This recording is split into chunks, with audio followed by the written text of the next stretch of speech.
ಒಬ್ಬ ಕಲಾವಿದರನ್ನ ಪ್ರಮೋಟ್ ಮಾಡೋದಕ್ಕೆ ಮಾಡಿ, ಟ್ಯಾಲೆಂಟ್ಸ್ ನ ಹುಡುಕಿ ಅವ್ರನ್ನ ಸಪೋರ್ಟ್ ಮಾಡೋದಕ್ಕೋಸ್ಕರ ಇದೆಲ್ಲ ಯೂಸ್ ಮಾಡಿ.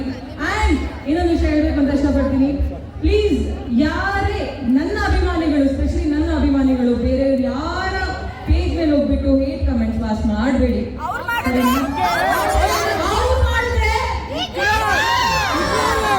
ಮಾಡಿದ್ರೆ ಅಷ್ಟೇ ಸಿಂಪಲ್ ಗುರು, ಯಾಕೆ ಎಷ್ಟು ಅಟೆನ್ಷನ್ ಕೊಡ್ಬೇಕು? ಇಗ್ನೋರ್ ಮಾಡಿ.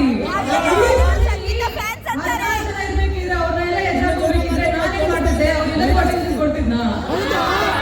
ಇಗ್ನೋರ್ ತಾನೇ ಮಾಡಿದೆ ಅಷ್ಟೇ.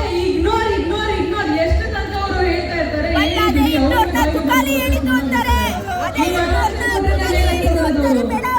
ಸೊ ಏನ್ ಮಾಡ್ಬೇಕು?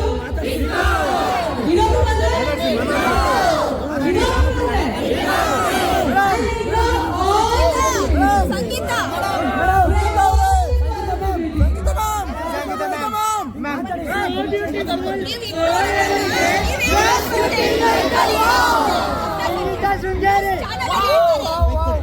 ತುಕಾಲಿ ಹೇಳಿದಂದ್ರೆ ಅದು ಇಗ್ನೋರ್ ನಾ, ನೀವ್ ಹೇಳಿದಲ್ವಂತೆ ಅದ ತನಿಷಾ ಮೀಟಿಂಗ್ ಅಲ್ಲಿ ಹೇಳ್ತಾಳೆ. ತನಿಷಾ ಹೆಂಗಂಗೆ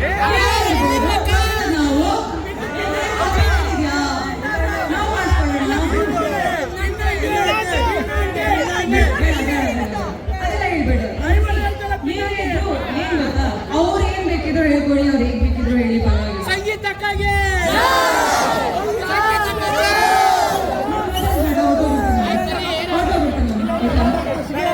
ಏನ್ ಗೊತ್ತಾ, ಆ ಮನೇಲಿ ಏನೇ ನಡೆದಿದೆಯೋ ಅವಾಗ ಆಟಕ್ಕೋಸ್ಕರ, ಟ್ರೋಫಿಗೋಸ್ಕರ ಗಲಾಟೆ, ಜಗಳ, ಮನಸ್ತಾಪ ಅದೆಲ್ಲ ಆಗಿದೆ. ಆಟ ಮಾಡ್ತಿದ್ದಾರೆ, ಎಲ್ಲ